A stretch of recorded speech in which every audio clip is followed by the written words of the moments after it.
Hey, what's up, everybody? BDL44 coming at you with another video. This is some sad stuff, man. Sad. 135, 111 was the score. Lakers lose at home to the damn Charlotte Hornets, team that is below 500. 12 games below 500. 14 and 26 is their record, or maybe 15 and 26 after this win. This is sad, bro. Like, you talk about the Sacramento Kings loss was bad. This might have been a little worse only because you're at home when this is happening and you were up by 11 at one point in this game. Let's get into it, man. I laugh to keep from crying, man, but I'm telling you, this roster has its issues. I understand we're a three-headed monster. We're missing one of the three heads. So a good portion of our talent is wrapped up in those three players.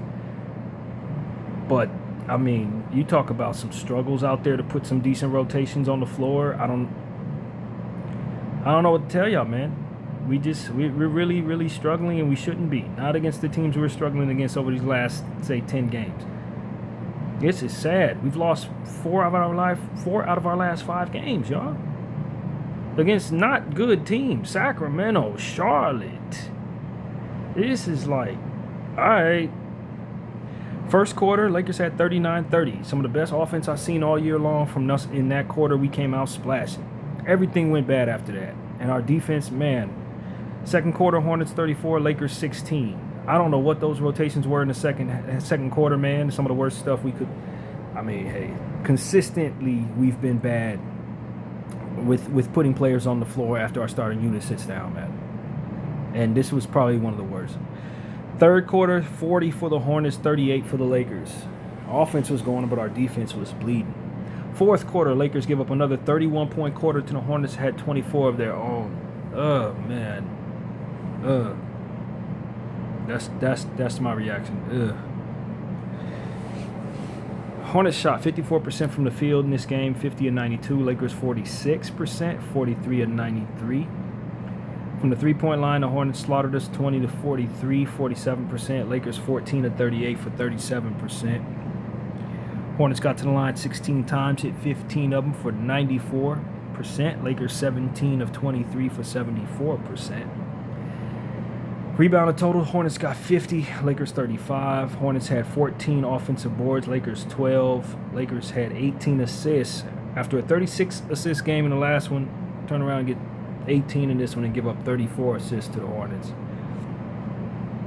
8 steals for the Lakers, 3 for the Hornets, 4 blocks for the Lakers, 5 for the Hornets. 9 total turnovers for the Lakers. 10 points conceded off of those. Not bad there. 13 turnovers for the Hornets, 23 points conceded off of those. 22 fast break points for the Lakers, 17 for the Hornets, 50 points in the paint for the Lakers, 56 for the Hornets. And large lead of the game for the Lakers was 13. Large lead of the game for the Hornets was 18.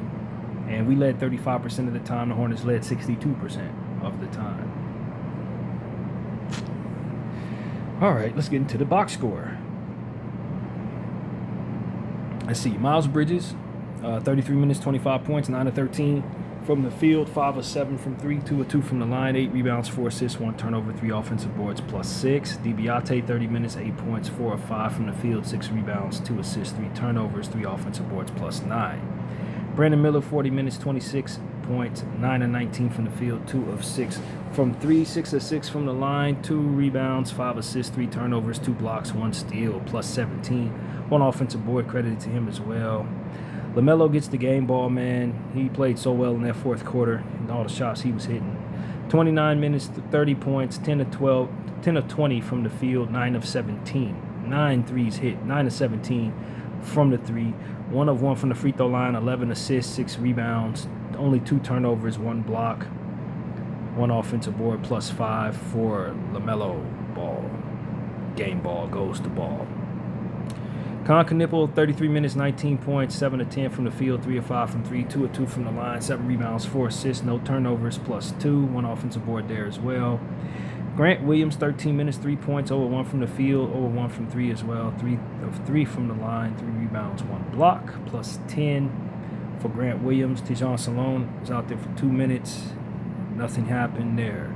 plus 2 for him. Kalkbrenner, 15 minutes, 9 points, 4 of 6 from the field, 1 of 2 from the line, 6 rebounds, 1 assist, 1 turnover, 2 offensive boards +7 for Ryan Kalkbrenner.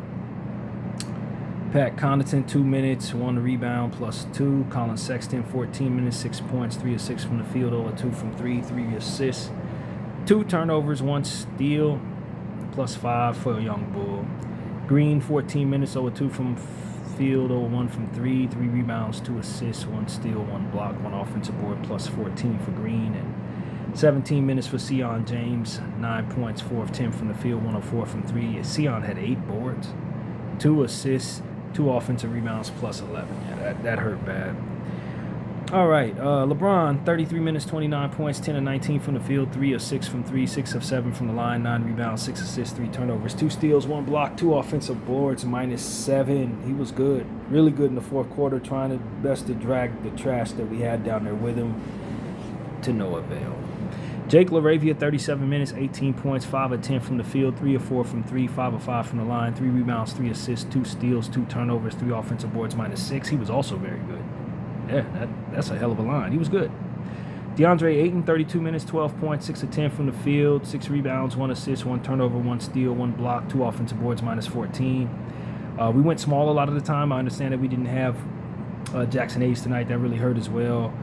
And I would have loved to have seen Ayton down there down the stretch. They kept getting offensive boards in the clutch. It was rough.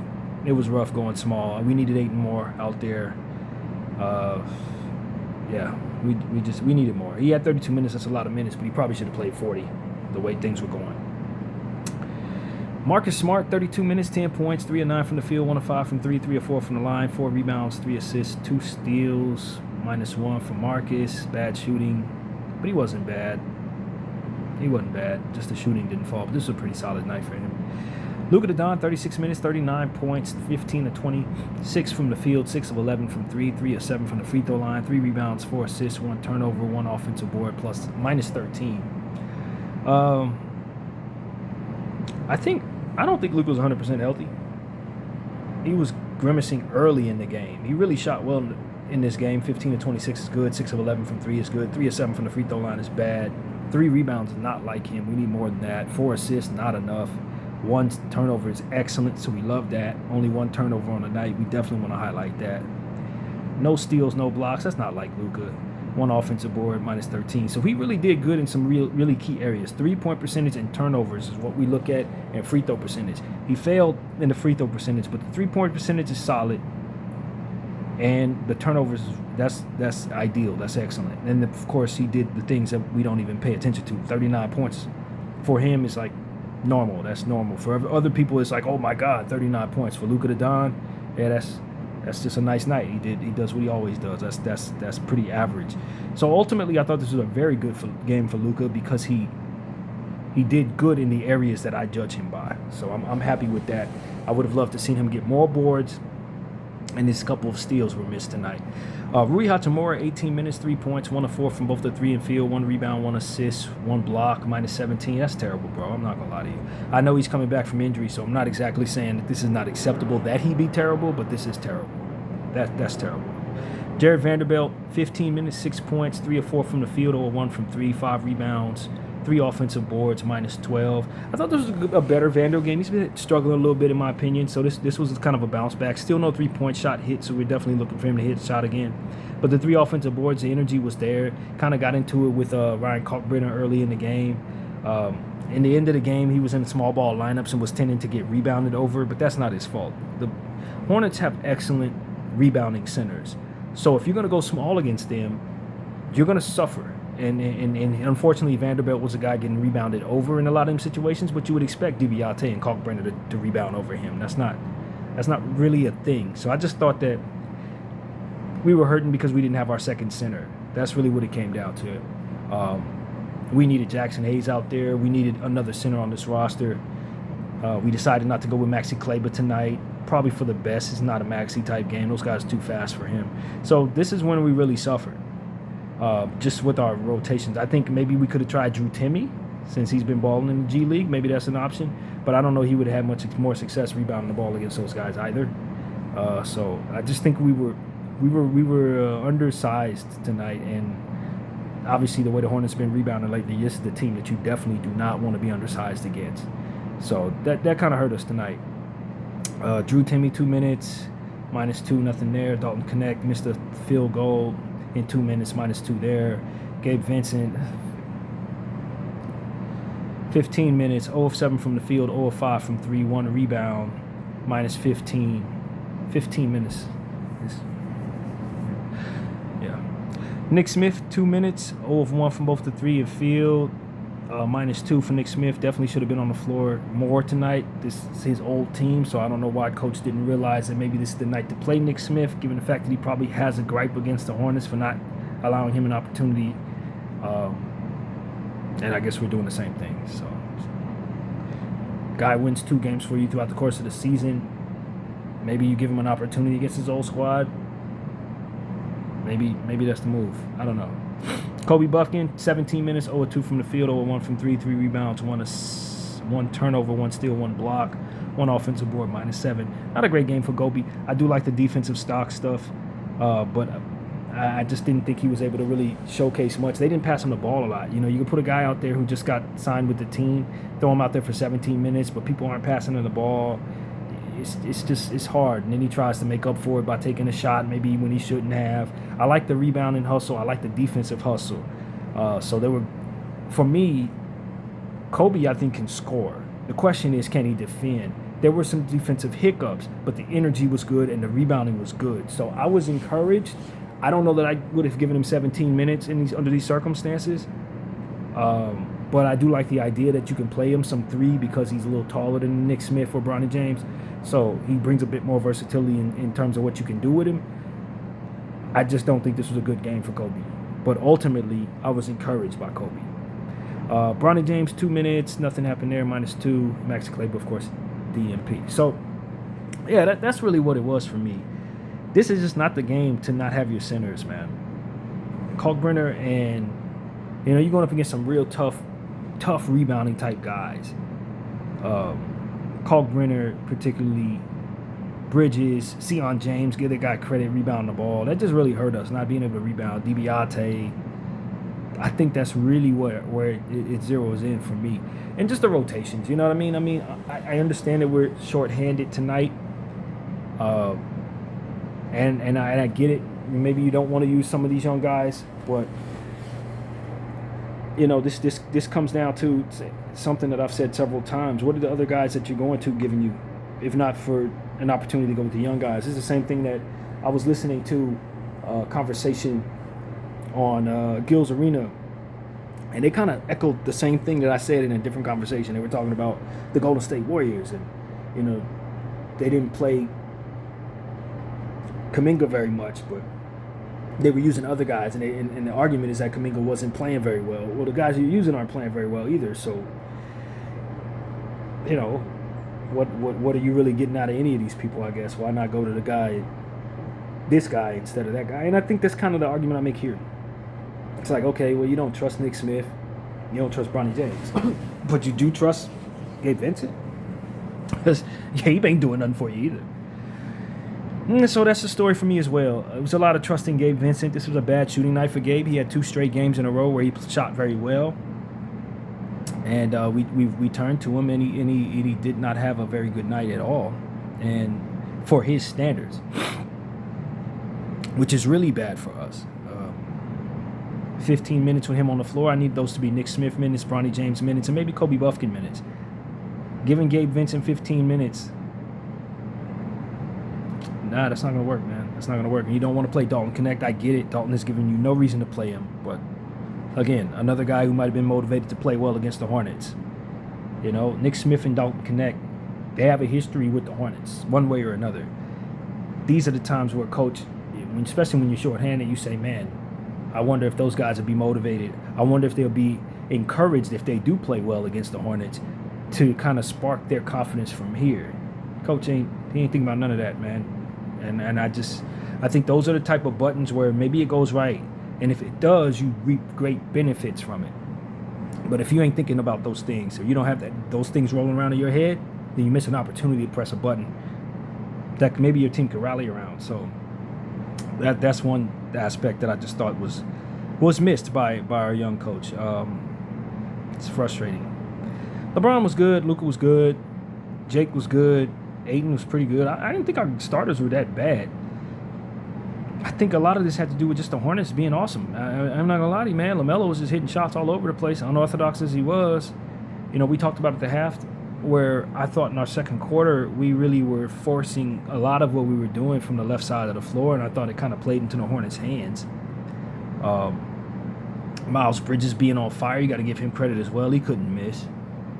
So, yeah, it was sort of like Sacramento game. You know, our defense is so poor, so when you run into a team that's already hot, you're going to have trouble, I think.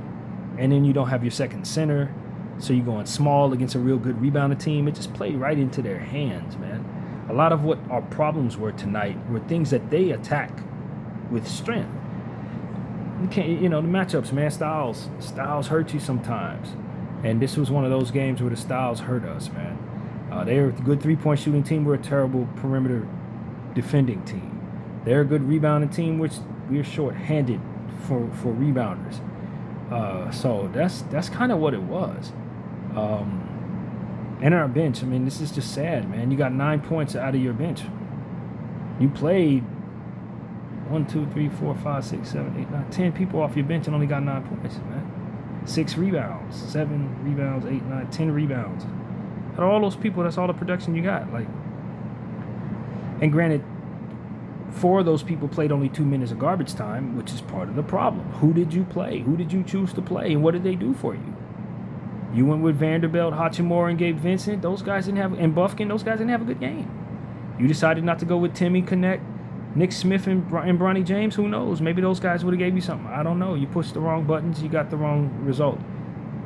That's what it was for me. Gabe Vincent a minus 15, second worst on the team. Rui Hachimura coming back from injury, only getting 4 attempts, all of them 3-point shots. That's not what we need from Rui. That's not how you operate with Rui, man. It's the same thing we said about Ayton. We're having a hard time getting Ayton the ball last week. I think we did a little better at that. We've also had a hard time getting Rui the ball, and tonight we had him down there for 18 minutes. If you're only going to get him 4 attempts, you have him down for 18 minutes. You know he's not good at the utility stuff.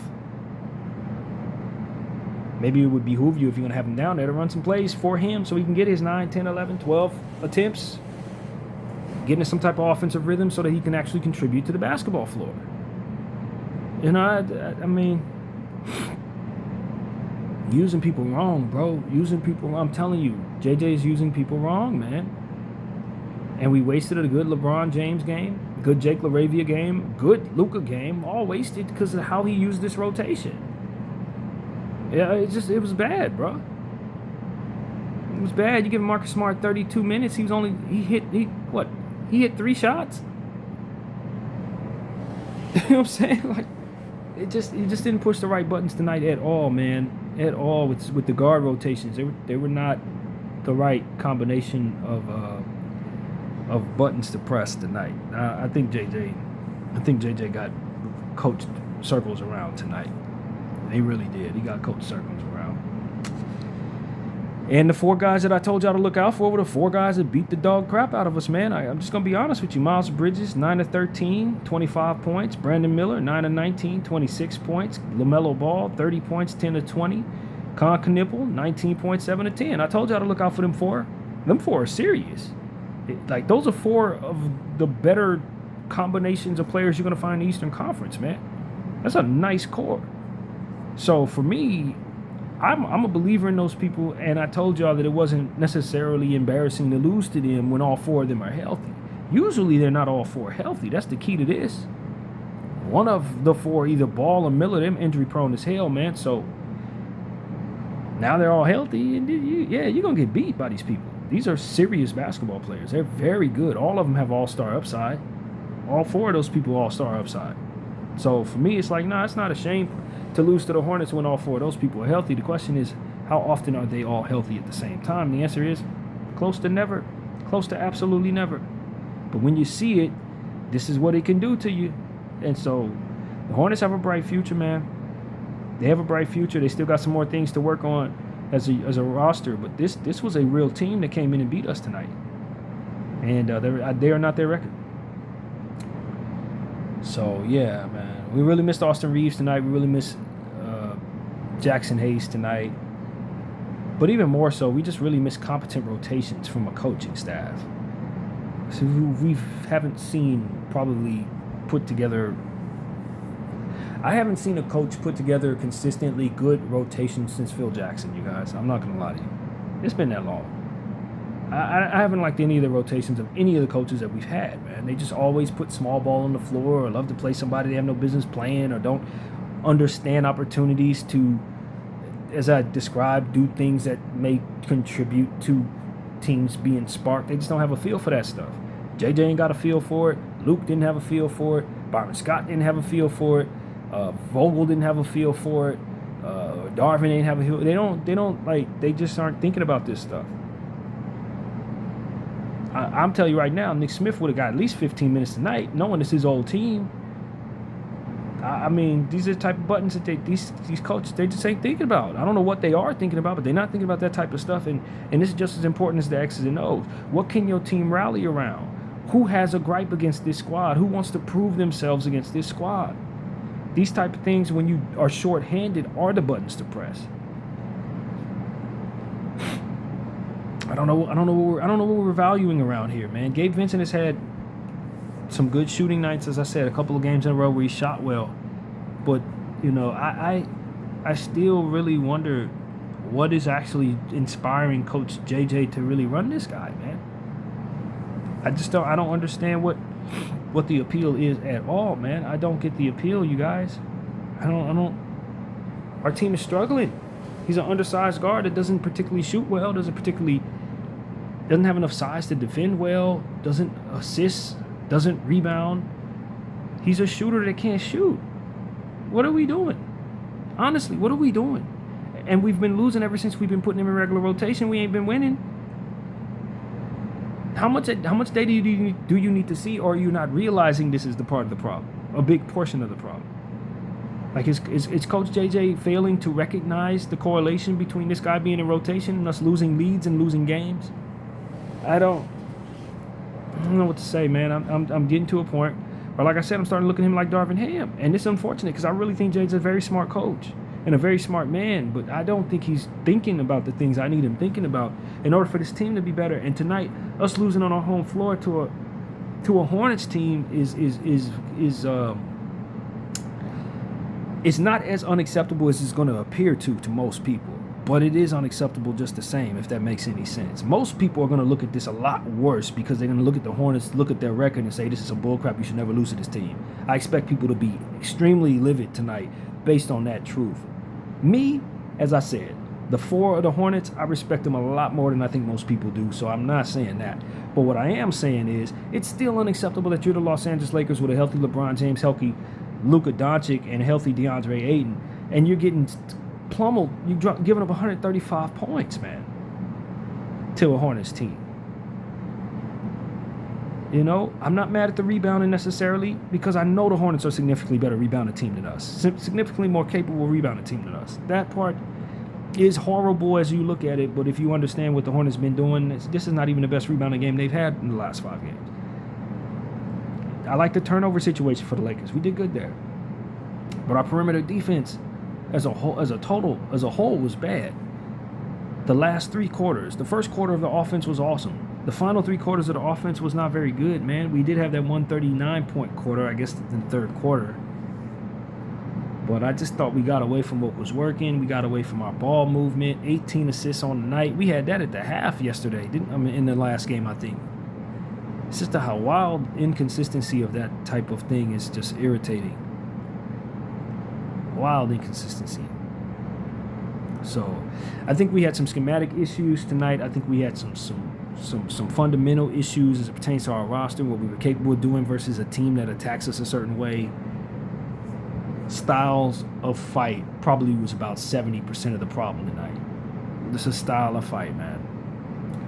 You just went up against an unorthodox fighter and you were not able to properly defend yourself against him. That's what it was, man. But a good 30% of that was rotations and just a failure to understand what could potentially work for you. Throwing stuff at the wall that has no business being thrown at the wall, as we talk about all the time. Salute the Kobe minute. man, this was rough, man. I wish Kobe Buffkin would have played better, man. I hate to see him have such a bad game trying to make a 10-day work for himself. But this was, you know, you have to squint to see the positive there. It wasn't that great at all. It really wasn't. So I'm not thrilled about how that played out for him. So yeah, we lost 4 of our last 5 games. Los Angeles Lakers 24-15. And I'll take a look at the stats of the standings here, as I often try to do. If I can remember to, most nights I will. Some nights I'm too angry to do it, but not tonight. So, first place, OKC 35-7. Second place, San Antonio 28-13. Third place, Denver 28-13. Minnesota in fourth place, 27-14. Lakers in fifth place, 24-15. Houston in sixth place, 23-15. Seventh place, Phoenix Suns, 24-17. Eighth place, Golden State, 23-19. Ninth place, Portland, 20-22. 10th place, Memphis, 17-23. And the Clippers are also 17-23. 4-game winning streak for those guys. So they're hot on everybody's tail. So yeah, man, that's what's up, man. We got the Portland Trail Blazers coming up just 48 hours from now, 7 p.m. in Portland. And hopefully Denny Avdija doesn't play. I don't know, man. We got a day off to rest, and then we got to get right up there to Portland right away. So they'll probably fly in tomorrow. Probably no rest, really. Just unfortunate events, man. Unfortunate game tonight, man. Unfortunate game tonight. This was just not the night to not have Jackson Hayes. It's not the night to just try to hopefully run your defensive players. And this is something that, you know, when you talk about philosophies, people are really hell-bent on getting defensive players. Try to hopefully improve your defense. But I don't, you know, the more I watch this game, the more I study these numbers, man, I just lose the faith in what defense is capable of doing unless it's spectacularly elite. And then my fundamental understanding of what is going to get you stops doesn't necessarily mean you have wings down there like Vanderbilt and LaRavia, Marcus Smart, Jones. I think rim protection helps a lot with that. If you don't have the rim protection, you could have them little dudes chasing people all around. They're just going to be fouling people, and you're still going to give up layups in the paint. I think rim protection is what really anchors a defense, not necessarily your Vanderbilts and Joneses. I don't believe those guys can stop a team that's talented offensively from scoring 135 points. And I think tonight, fundamentally, we tend to lean into defensive players in hopes that they would get stops. And because of the nature of those defensive players, we forego opportunities to score the ball. I think JJ, one of the reasons why people see lineups with Rui, LeBron, Austin, and Luka is because JJ kind of sees it the same way, but he's been getting a lot of pressure to play defensive players because people have it in their head that defense wins championships. But this is a changed era. This is not that era. That era was an era when more teams were less talented scoring the ball. What is also true in regards to philosophy that was once understood as well is that great offense beats great defense. And that, to me, seems more true in today's NBA, which means if you're going to funnel all of your money into bringing yourself defensive players that aren't necessarily talented scoring the ball, great offense is going to beat those defensive players, and your mediocre offense is not going to score enough to keep up with them. And that's what the philosophy disconnect appears to be for me. The Los Angeles Lakers are trying to improve their defense, but your defense isn't what's necessarily most important to improve in this era. It's your offense. Now, that doesn't mean you lean all the way into offense and be bad defensively, because you're not going to win anything that way. But if you're trying to mix and match defensive and offensive players on the floor, what you end up finding out is that your offense suffers. And when you're going up against offenses like this, you lose. Because what ends up happening is those defensive players, your Marcus Smarts and your Jake LaRavias and your Vanderbilts, they can't keep up. And they also can't guard elite offensive players. No matter how good defensively they are, they can't stop LaMelo from hitting shots. They can't stop Brandon Miller from hitting shots. They can't keep Knipple from laying the ball up repeatedly. And that is what you saw tonight. We leaned into our defense, but the defense can't stop that offense. And you're going to keep running into that so long as this is our philosophy. And you could bring yourself a Herb Jones, and you're going to have that same result because those defensive dudes can't score. And those scorers are running past those defensive dudes. Those scorers on the other team, they are rendering those defensive dudes useless.